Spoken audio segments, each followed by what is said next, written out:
احادیث میں روزے کی جو عظیم اجر بیان کیا گیا ہے اس کی آرزو یہ کریں گا آدمی کو دو خوشی ملتے ہیں. کتنی خوشی ملتی ہے؟ ایک تو افطار کے وقت ملتی ہے اور دوسری خوشی جب اللہ تعالیٰ سے ملاقات ہوگی اس وقت ملے گی.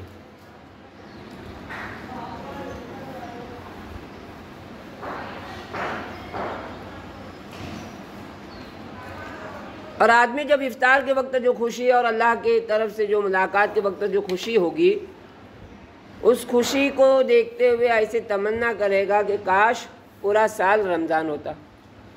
کیسا ہوتا بولو؟ پورا سال رمضان ہوتا. آپ صلی اللہ علیہ وسلم نے یہ بھی فرمایا کہ قیامت کے روز روزہ سفارش کرے گا. سفارش سمجھتے؟ سفارش جو کس کو کہتے ہیں؟ بولو. بچاؤ کی ایک شکل ہوتی ہے.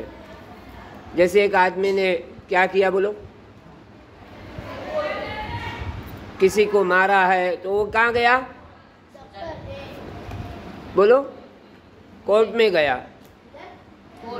اب کورٹ میں کیا ہوتا ہے؟ وہاں ضامین مانگتے ہیں. کیا مانگتے ہیں؟ ضمانت. اور کیا بولتے ہیں اس کو؟ کون سا ورڈ ہے؟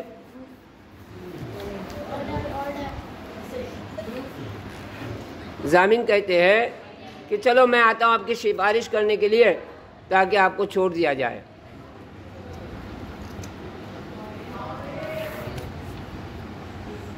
کل سوچ کیا اس کو کیا کہتے ہیں؟ انگلش میں کیا کہتے ہیں؟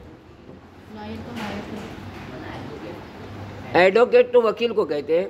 ایڈوکیٹ کرنا جیسے اس سے پہلے ہم نے بتایا تھا آپ کو. سفارش کرے گا یعنی ہماری جو ہے اللہ کے سامنے جو ہے بخشش کروائے گا اور اللہ سے کہے گا یہ روزے دار تھا. کون تھا؟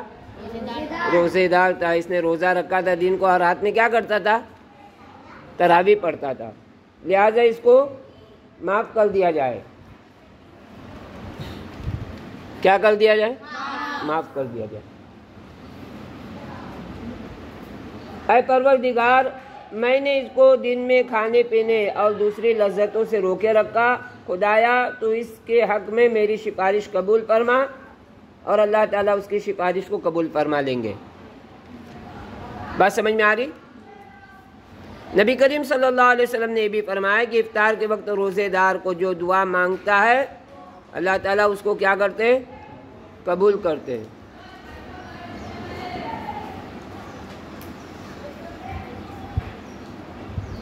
لہٰذا افطار کے وقت دعا کرنا چاہیے. ہماری نظر کہاں ہوتی ہے بولو افطار کے وقت میں؟ بھجیے پر، کیلے پر، انگور پر اور کائے پر بولو؟ پانی پر، شربت پر، کٹلیس پر. اس طرح جو ہے نظریں ہوتی ہے. خوشی بہت اچھی چیز ہے لیکن کیا کرنا ہے بولو؟ افطار کے وقت جو دعا کریں گے وہ قبول ہوگی. روزے کی تکلیفوں کو جو ہے ہنسی خوشی برداشت کرنا چاہیے. ہم کیا کرتے ہیں؟ روتے رہتے ہیں. بھوک لگی، پیاس لگی تو کیا کرتے ہیں؟ روتے ہیں. لیکن رونا نہیں چاہیے بلکہ خوشی سے برداشت کرنا چاہیے اس کو. اور بھوک پیاس کی شدت اور کم روزی کی شکایت کر کے روزے کی ناقدری نہیں کرنا چاہیے. اتنا تھوڑا میرے کو دیے، میرے کو زیادہ چاہیے تھا، یہ جو ہے ایسے ضد نہیں کرتے افطار کے وقت میں. سنیں تو اس سے کیا ہوتا ہے؟ اللہ ناراض ہوتے ہیں. سفر کے دوران یا مرض کی شدت میں روزہ نہ رکھ سکتے ہو تو چھوڑ سکتے ہیں، اجازت ہے. اور عورتوں کو جو ہے خاص ان کے پیریڈ میں بھی روزہ چھوڑنے کی اجازت ہے. لیکن وہ رمضان کے بعد کیا کریں گے؟ قضا کریں گے. اس کو کیا کریں گے بولو؟ قضا کریں گے. اور بہت دھیان سے ہمارا پورا سال گزرتا ہے اور ہم روزے کی قضا نہیں کر پاتے، پھر آئندہ سال اس کا دگنا جو ہے خمیازہ بھگتنا پڑتا ہے. تو کیا کریں گے؟ اس سال کے سب سے بہترین جو طریقہ ہے عورتوں کے لیے کیا ہے بولو؟ شوال کے روزے رکھے ہو. کتنے روزے رہتے شوال میں؟ 6 روزے رہتے. کتنے؟ 6. ہاں تو وہ روزے رکھیں گے. اس کی فضیلت بھی ہے. جنہوں نے رمضان کے روزے رکھے پھر شوال کے بھی روزے رکھے ان کو سال بھر روزہ رکھنے کا اجر و ثواب ملتا ہے۔ اس سے رمضان جاتے ہی کیا کریں گے، جو روزے چھوٹ جاتے ہیں ہم شوال کے روزے میں اس کی نیت کر لیں گے تو دونوں ثواب ملیں گے، شوال کے روزے کی بھی فضیلت حاصل ہوگی، اور اللہ تعالیٰ فرماتے ہیں فمن کان مریضا او علی سفر فعدۃ من ایام اخر، جو کوئی بیمار ہو یا سفر میں ہو تو دوسرے دنوں میں روزوں کی تعداد پوری کر لے، یعنی دوسرے دنوں میں روزہ رکھے اور اس کو پورا کر لے۔ بس سمجھ میں آ رہی تمہارے؟ جو سمجھ میں آیا اس کو سمجھو، نہیں سمجھ میں آیا تو کیا کریں گے، پوچھیں گے۔ حضرت انس رضی اللہ تعالیٰ عنہ فرماتے ہیں جب ہم لوگ نبی کریم صلی اللہ علیہ وسلم کے ساتھ رمضان میں سفر پہ ہوتے تو کچھ لوگ روزہ رکھتے اور کچھ لوگ روزہ نہیں رکھتے، تو اللہ کے نبی صلی اللہ علیہ وسلم نے جو ہے ان کو جو روزہ نہیں رکھتے تھے ان کو بھی کچھ نہیں کہا، اور جو روزہ رکھتے تھے ان کو بھی کچھ نہیں کہا، بلکہ جو روزہ نہیں رکھتے تھے روزہ رکھنے والے کیا کرتے تھے، ان کے بارے میں جو ہے ایسے گھٹیا وہ سوچ رکھتے تھے، تو اللہ کے نبی صلی اللہ علیہ وسلم نے منع کیا کہ جو روزہ نہیں رکھتے ان کو اجازت ہے سفر میں نہیں رکھنے کی، اور جو رکھتے ہیں تکلیفوں کو برداشت کرتے ہیں ان کی اپنی خوشی ہے۔ بات سمجھ میں آ رہی؟ تو ہم کیا کریں گے، جو روزہ نہیں رکھتے ان کو کمتر نہیں سمجھیں گے، بلکہ کسی عذر کی وجہ سے انہوں نے روزہ نہیں رکھا ہے تو اس کے لیے شریعت نے اجازت دی، تو ہم کیا کریں گے، اس کو اور دنوں میں ہم کیا کریں گے، اس کو قضا کر لیں گے، ٹھیک ہے۔ روزے دار صبح سے شام تک اللہ کی عبادت میں ہے، اور جب تک وہ کسی کی غیبت نہ کرے اور جب تک وہ کسی کی غیبت کر کر بیٹھتا ہے تو اس کے روزے میں شگاف پڑ جاتا ہے، درار پڑتی ہے، اس کا روزہ خراب ہو جاتا ہے۔ تو روزے میں کیا کریں گے، کسی کی غیبت وغیرہ نہیں کریں گے۔ روزہ جو ہے عبادت کا نام ہے، تقوی کا نام ہے، پرہیزگاری کا نام ہے، اور ایسے روزہ ہمارا بنے تاکہ روزے کا ہم کو اجر پورا ملے۔ پورا اجر حاصل کرنے کے لیے روزے میں غیبت نہیں کریں گے، کسی کو برا بھلا نہیں کریں گے، جھگڑا نہیں کریں گے، اور ایسے ٹائم میں کیا آتا ہے بولو، بہت غصہ آتا ہے۔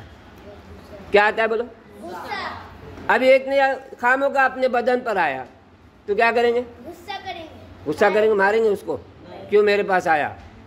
اللہ کے نبی صلی اللہ علیہ وسلم نے منع کیا ہے کہ ایسی صورت میں تم اس کو کہو میرا روزہ ہے، وہ اگر بدن پہ آتا ہے تو اس کو کیا کہے، اگر وہ نہیں مانتا ہے، وہ نہیں مانتا تو کیا کریں گے، اپنے آپ کو سمجھائیں گے تیرا روزہ ہے، چل تو بازو ہٹ، وہاں سے بازو ہو جانے کا۔ یہ حدیث کی کتابوں میں پیارے نبی صلی اللہ علیہ وسلم کی تعلیم ہے۔ جب کوئی ہم سے جھگڑے تو ہو ہم اس کو کیا کہیں، میرا روزہ، اگر وہ نہیں مانتا ہے تو کیا کریں، وہاں سے اپنے آپ کو کہے کہ تیرا روزہ ہے، چل تو بازو ہٹ، یعنی اپنے آپ کو مخاطب کر کے کہے چل تیرا روزہ ہے تو بازو میں ہٹ، تو جھگڑنا نہیں چاہیے۔ بات سمجھ میں آ رہی؟ حلال روزی سے افطار کرنا چاہیے۔ آدمی دن بھر کیا کرتا ہے، زیاد کیا کرتا ہے بولو، روزہ رکھتا ہے اور حرام روزی سے افطار کرتا ہے۔ بعض مرتبہ جو افطار پارٹیاں ایسے لوگوں سے کرائی جاتی ہے جن کے پیسوں میں جو ہے حرام ہے، سودی پیسے ہوتے ہیں، تو ہم چاہے ایک کسی کو جو ہے لقمہ کھلائے تو حلال کا کھلائے، اپنے پیسوں کا کھلائے، اور چوری اور ڈکیٹی اور ادھر ادھر سے جو ہے کھینچا تانا ہوا جو پیسے، اس سے کسی کو افطار نہ کھلائے۔ اور فرمایا کہ اگر حرام روزی سے ہم نے افطار کیا تو وہ روزہ بھی ہمارا خراب ہو جائے گا۔ سحری ضرور کھانا چاہیے۔ سحری کب کرنا چاہیے بولو؟ فجر سے پہلے کرنا چاہیے، سنت وہی ہے۔ سحری کا وقت کب ہے بولو؟ فجر سے پہلے، صبح صادق سے پہلے۔ اگر کوئی عشاء کے بعد تراویح کے بعد پیٹ بھر کے کھانا کھا جاتا ہے اور سوتا ہے، چلو میں نے سحری کیا، تو اس کو سحری کا ثواب نہیں ملے گا۔ تو اللہ کے نبی صلی اللہ علیہ وسلم نے کہا سحری ضرور کیا کرو۔ پہلے لوگ سحری نہیں کرتے تھے اور ہم کو سحری کا ثواب بھی مل رہا ہے اور سحری کھانے کا حکم ہے۔ پہلے جو امتیں تھیں ان پر جو روزے فرض تھے، اگر کوئی کیا کرتا تھا بولو، کھا کر سو جاتا تھا تو اس کا روزہ نہیں ہوتا تھا، اس کے روزے میں جو ہے کمزوری آ جاتی تھی۔ تو ایسا نہیں ہونا چاہیے۔ ہمارے لیے سہولت ہے کہ ہم کو جو ہے سونے کے بعد سحری کے لیے اٹھے اور کھائے تو بھی سحری کا ثواب ملے گا۔ بس سمجھ میں آ رہی؟ سحری کھا لیا کرو، اس لیے کہ سحری کھانے میں کیا ہے بولو، کون بولے گا؟ برکت ہے۔ کیا ہے بولو؟ ہاں، جس چیزوں میں اللہ کے نبی صلی اللہ علیہ وسلم نے کہا برکت ہے، اس میں ہم کیا کریں گے؟ ضرور کھائیں گے۔ ایسی چیزوں کو ڈھونڈ ڈھونڈ کے کھانا ہے جس میں برکت رکھی ہوئی ہے۔ نبی کریم صلی اللہ علیہ وسلم نے یہ بھی فرمایا کہ سحری کھانے میں برکت ہے، کچھ نہ ہو تو پانی کی چند گھونٹ ہی پی لے سحری کی نیت سے، ابھی کھانے کے لیے کچھ نہیں ہے تو ہم چند گھونٹ پانی پی کے نیت کر لے، تو اس پر بھی اللہ تعالیٰ کیا دیں گے بولو؟ سحری کھانے کا ثواب دیں گے۔ آپ صلی اللہ علیہ وسلم نے یہ بھی فرمایا کہ دوپہر میں تھوڑی دیر آرام کر لیا کرو، جس کو کیا کہتے ہیں؟ قیل اللہ کہتے ہیں۔ اس سے جو ہے رات میں صبح اٹھنے میں آسانی رہتی ہے، صبح اٹھنے میں سہولت رہتی ہے۔ تو اس طرح جو ہے ہم کیا کریں گے؟ روزے کی پابندی کریں گے، افطار کے وقت کی دعا بھی یاد کر لے اور سحری کی وقت کی بھی دعا یاد کر لے۔ کریں گے؟ سب کو یاد ہے ماشاءاللہ؟ کس کو یاد ہے؟ اللہم لک صمت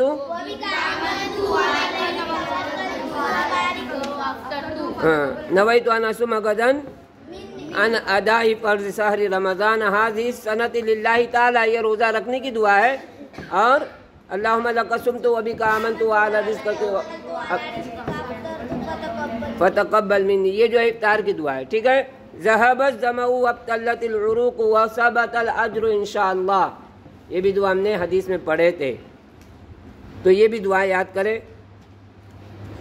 اس کے بعد اکل طعامکم الابرار وصلت علیکم الملائکہ وافطر عندکم الصائمون، یہ بھی دعا یاد کرے جب کوئی افطار کراتا ہے ہم کو، تو اس وقت ہم نے دعوت کی دعا کیا پڑھتے ہیں؟ اللہم اطعم من اطعمنی واسقی من سقانی۔ تو افطار کی دعا کیا پڑھیں گے؟ جو کوئی دعوت دیتا ہے افطار کی تو اکل طعامکم الابرار وصلت علیکم الملائکہ وافطر عندکم الصائمون، یہ دعاؤں کا اہتمام کرے اور اس طرح روزہ رکھیں گے تو انشاءاللہ روزے کا ثواب بھی ملے گا۔